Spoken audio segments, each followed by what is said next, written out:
America అధ్యక్షుడు Donald Trump అమలు చేసినటువంటి పన్నులు ప్రపంచవ్యాప్తంగా కలకలం సృష్టిస్తున్నాయి. పలు దేశాల స్టాక్ మార్కెట్లు కుప్పకూలుతున్నాయి. అమెరికాలో సైతం ట్రంప్ విధానాలకు నిరసనగా ఆందోళన విన్నట్టాయి. అయినా తాను విధిస్తున్న ట్యాక్స్లపై వెనక్కి తగ్గేదే లేదని అమెరికా అధ్యక్షుడు డొనాల్డ్ ట్రంప్ స్పష్టం చేశారు. సుంకాల సమానత్వం సాధిస్తే తప్ప సమస్యకు పరిష్కారం లభించబోదని పేర్కొన్నారు. ఇలా ఉండగా అమెరికాలో పెంచిన సుంకాల వసూలు బుధవారం నుంచి మొదలు కానుంది.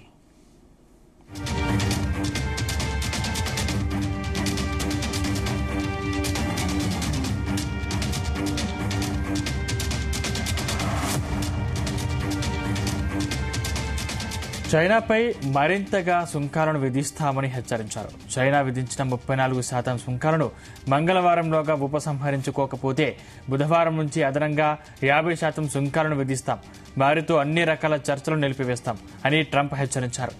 ఓవైపు ప్రపంచ స్టాక్ మార్కెట్లు కుప్పకూలుతున్నా, ఆర్థిక మాంద్యం భయాలు వెంటాడుతున్నా, ప్రపంచ వాణిజ్య వ్యవస్థ మునిగిపోతున్నా ట్రంప్ తన వైఖరికే కట్టుబడి ఉన్నారు.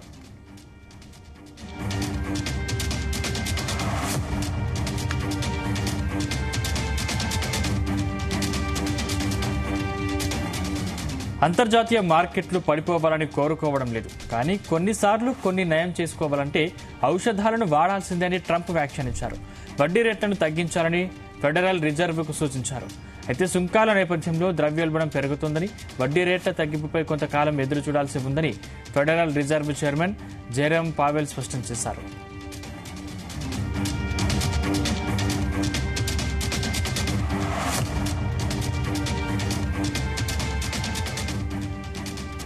సుంకాల ఎత్తివేతపై చర్చల కోసం తమను 50 వరకు దేశాలు సంప్రదించాయని అమెరికా అధికారులు వెల్లడించారు. దీనిపై ట్రంప్ స్పందించారు.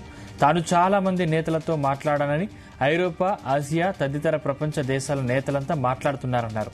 వారంతా అమెరికాతో ఒప్పందానికి సిద్ధంగా ఉన్నారన్నారు. పన్నుల్లో కనీసం సమానత్వం సాధించాలనేది తమ లక్ష్యమన్నారు ట్రంప్.